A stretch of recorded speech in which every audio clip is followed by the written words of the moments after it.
Okay, hey, good morning, brothers and sisters. Today is August 24th, 2021.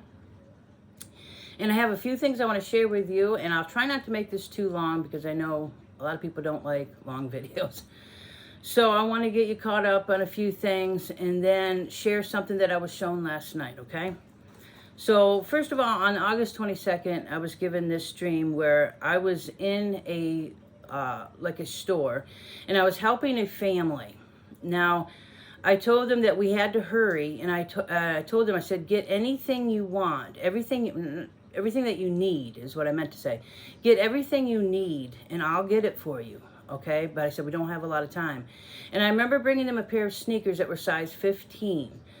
And after that, I saw the clock, and it said 10:15, and I told them, I said, I had to leave. I had to go back by 10:30. So I knew that when I looked at the clock, we didn't have a lot of time. And it was very important that these people got everything that they would need, okay? So first of all, the size 15 sneakers, size 15, I'm sure there's some out there, but it's very rare. So I knew that the Lord was talking about the number 15 and the number 10:30. So these are the things that I looked up after I had this dream. And I imagine you guys probably already know that what the dream was saying is that time is short. We don't have a lot of time left. We need to be prepared. We need to do whatever it is we have to do to just be ready, okay?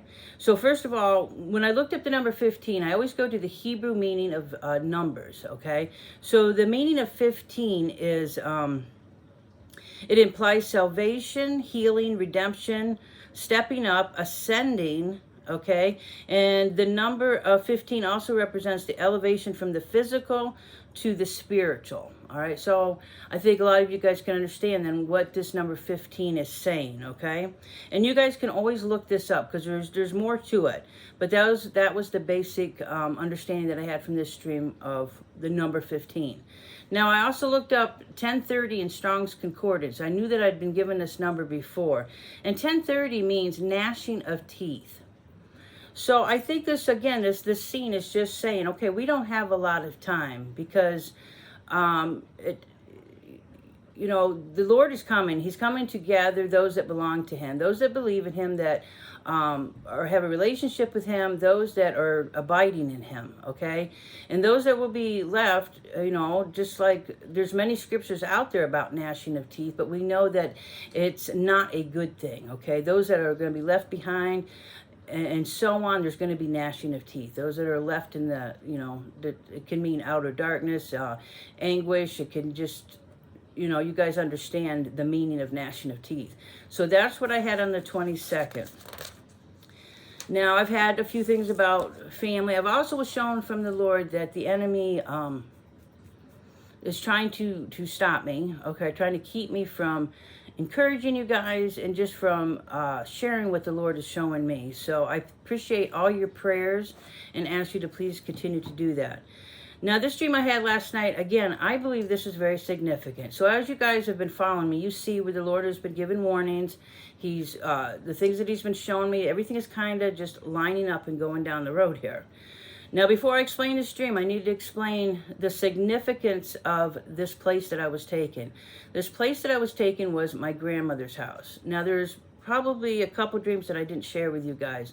So real quick, just to explain why this place is so significant so that you will understand what I was shown last night.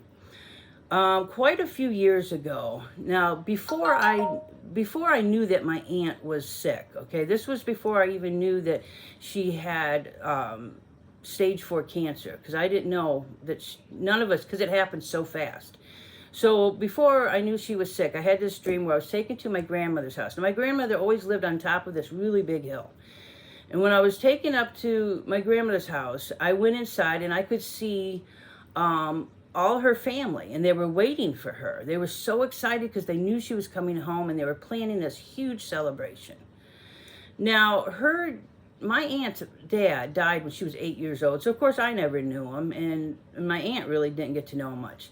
I saw this man sitting there, and I saw that he was thinking about her, and that he was so excited to meet her. okay? And I saw my grandmother there, and I saw other people there coming in and out, and everybody was so excited.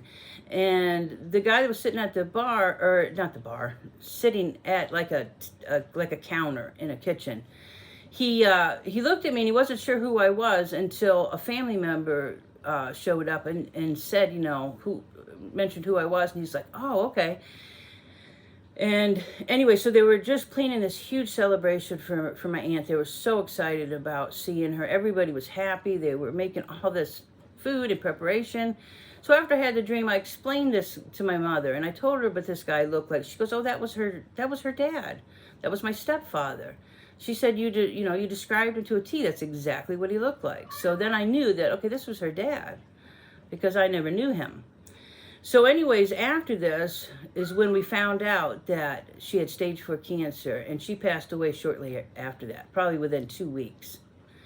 So, and then in another dream, I was at my grandmother's house, and it was after the rapture, and I was able to look down on earth. I was in my grandmother's house, but I was able to look down on earth and just see some of the stuff that was going on after the church was taken out. Like, I saw people weeping and crying over loved ones that had just disappeared, that were missing, okay?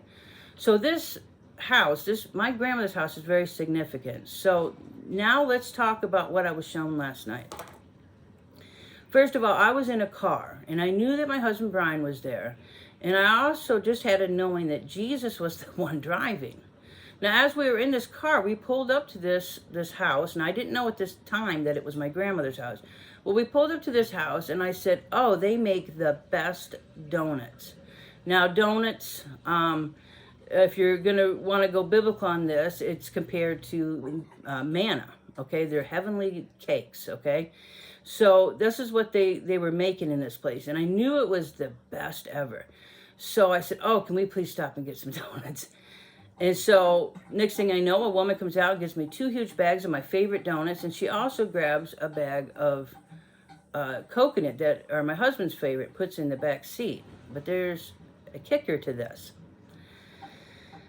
So she put the coconut in there, and at the time I'm like, I didn't know he liked coconut. So in reality this morning, I said to Brian, I said, do you like coconut donuts? He said, I love them. I said, why don't you ever get them? He's like, because there's just no place good around here that has them. Now, you got to understand, where we live, we don't have a donut store, okay? If you want donuts, once in a while they'll have them at the deli. And it's just something that Brian and I don't eat very often, okay?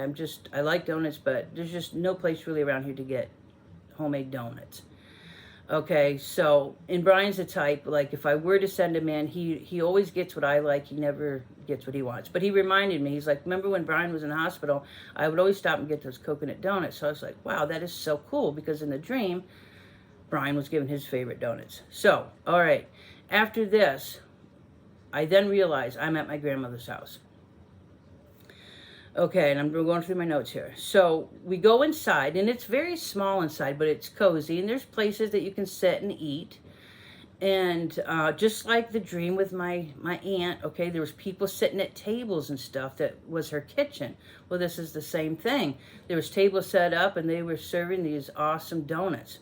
So we go in there, and we go in there to sit, and then the scene changes, and I see myself upstairs, and I'm coming down into the kitchen, and where the kitchen is there was all these tables set up, and then there was another room that was added on to the kitchen. So this place looked small, but they had all these extra rooms added on that you couldn't see. So there was a couple people in front of me, and I played a little joke on them, and this and that, and I started giggling, and then I go outside. Now here's another thing, I don't mean to keep stopping this dream, but I have to explain this so you guys understand. When I go outside, I turned and I saw a man standing next to me whose name was Philip.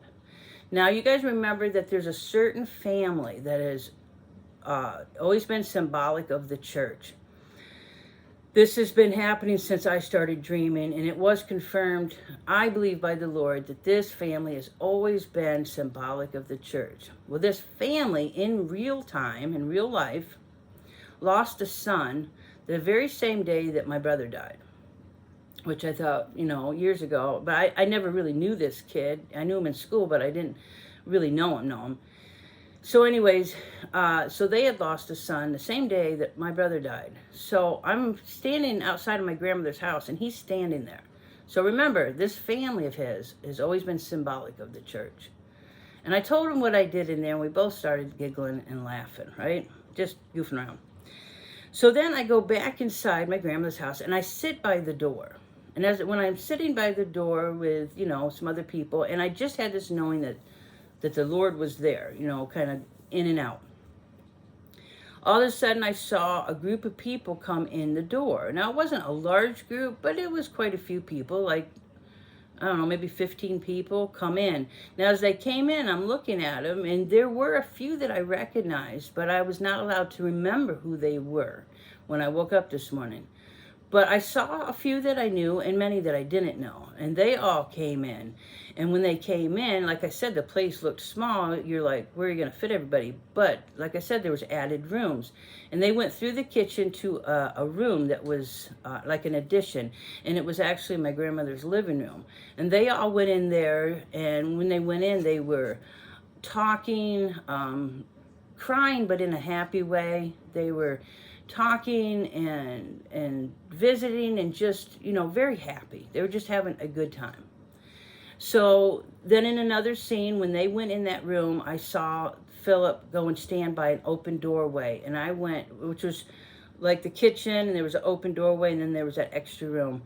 And I went and stood beside him, and I just remember seeing this brilliant, brilliant light shining in through this open doorway. Okay? And I thought it's just so symbolic, because I know that Jesus is the door, okay? He is the way, the truth, and the life. He is, we go through Jesus, okay? So this door was open in this scene. There, like as in we had already entered in through the door.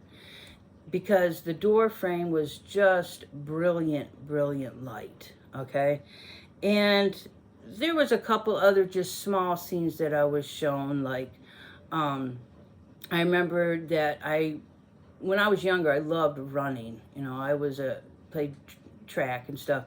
And in this dream, I went running, and there was, again, somebody with me, but I was not able to see who this person was. But it was like there was somebody that was always with me.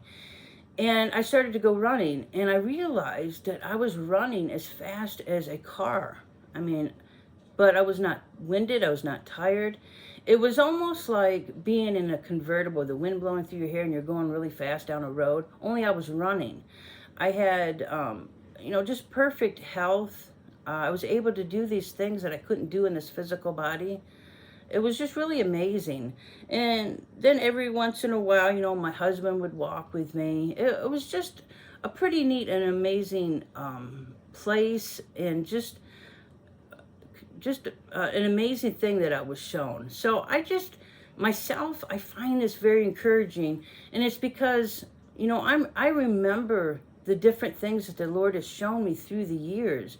And so being at my grandmother's house, I believe is very significant. I believe that it's symbolic of a heavenly place, of possibly the rapture. I've had many dreams where I'm in the car as the rapture happened. I believe the car is symbolic. Philip was taken in a chariot. And a chariot, a car, those, symbolic, it's the same thing. And like I said, I was in a silver car when I saw a big war start, or, bombs coming down.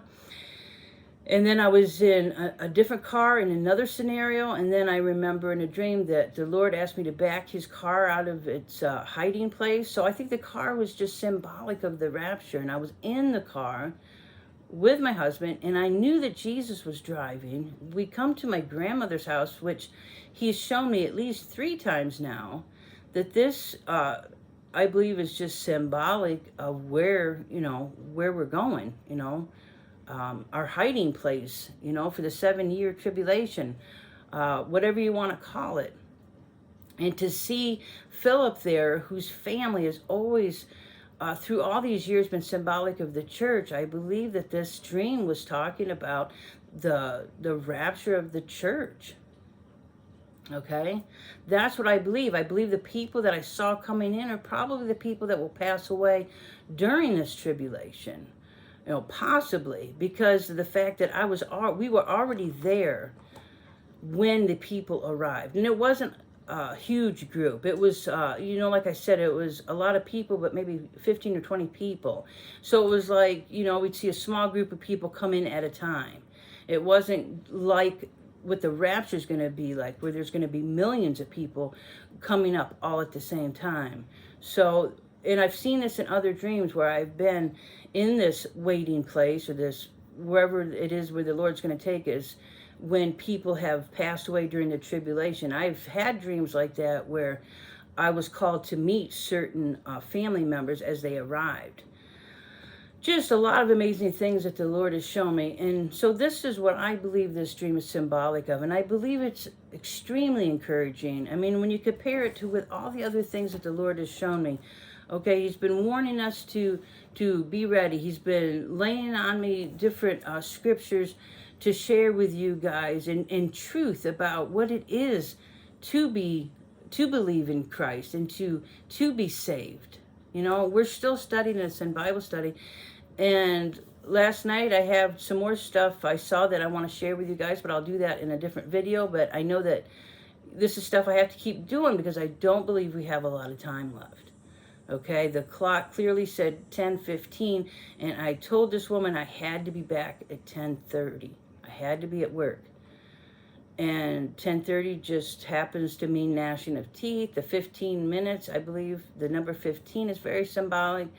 So I'm very encouraged by this myself and very excited. And as always, I ask you guys to please, please, please pray for discernment, okay? Please pray for discernment. Always take this to the Lord, pray on it, okay? And remember to love. Always, always love. Something I did read last night that I found so amazing is it says we go from death to life when we love. Isn't that amazing? It's not like God is asking us to climb Mount Everest. But going from death to life is just by loving. Because that is the greatest commandment. We are commanded to love our neighbor. Love God and love our neighbor. So isn't that amazing? So again, just always go to the Lord for truth. Go to his word for truth. Don't listen to some of these false doctrines that are going around that you don't have to do anything, because that's not true. We are working our salvation out. Remember, the word says, work out your own salvation with fear and trembling. So if it was a matter of a nanosecond, that's not true. That's calling God a liar, because God says, work it out, work your salvation out with fear and trembling. He didn't say as soon as you believe, in a nanosecond, you're saved, and signed, sealed, and glorified. That's not true, okay? So I'll try to come back on here later tomorrow and share some more truth that the Lord has laid on my heart to share with you guys. And in the meantime, I pray this dream encouraged you. If anything, it's just simply saying, okay, we don't have a lot of time left. God is merciful and grace, and full of grace for us. But we need to, if you're not sure, if you do have something against your brother or sister, and I know how hard it is. I know what the flesh is like. I've struggled with this myself. So what you can do is you just go to a quiet place today and say, God, I want to obey you. I want to love my neighbor, but my flesh, I'm having so much trouble with my flesh because so-and-so really hurt me. And I just am having trouble forgiving that person. Ask him to help you, and he will. Absolutely he will. I'm always going to him with that. I've been struggling for that past year. Family betrayal, lies, slander. It's hard because your flesh is just something that, like Paul, we just have to beat our flesh sometimes. We have to control it. And it's not easy. It's not easy. Because I struggled with that. And so I asked God, please help me. Please help me. I want to love like you asked me to, like you commanded me to, but I still feel hurt. Will you please help me with this? Just be honest with him. He's your father. Just go to him like you would as if you were a child and say, I need help. Help me to forgive this person. Help me to show me how to love my neighbor. You loving your neighbor is basically treat that person like you would want to be treated. That's why on Facebook, I share every single missing persons thing. The reason I do that is because a couple years ago, our son went missing for a couple days. And it was the worst time of my life. I was just so frightened. So whenever I see this, I think, well, I would want somebody to do that for me. So I share every single one. I don't care. Sometimes I've shared it twice. Because all I can think about is I know what that person feels like. And I would want them to do that for me. That's what loving your neighbor is. Doing what you would want others to do for you, okay? Or what you would want them to do for you, yeah. Yeah, you guys get it. So anyways, this is getting long. I'm going to shut this off, but I just pray for each and every one of you. Lord, if there's anybody out there that has struggled like I had struggled and continue to struggle with forgiveness and letting go, I just ask you, Lord, to please convict them today of that and talk to them and move mightily into their lives. Help them, Lord, to drop all charges. Okay, we don't do it for them, or, we do this to bring our own peace, because I'm working out my salvation with you, Lord. That you and I have a relationship, just like this person has his own relationship with you. And I don't want to stand in the way of anybody not getting saved. So everyone that has ever hurt me, I drop all charges. I release them to you. And I forgive them. And I ask you, Lord, to bless them. Bless them mightily. Lord, as you have blessed me, please bless them. And show them your mercy. And I pray for their salvation. And I do this, Lord, because I love you, and because you love them. You love them the same as you love me. So this is what I'm asking you guys to do also. And it's something that I want you to address as soon as possible. All right, let's drop those charges. Let's let God work in their lives like he did with us, because we're no different. He forgave me for my sins, and I'm a work in progress. He's still helping me. So, all right, I love you guys, and I will talk to you again soon. Bye.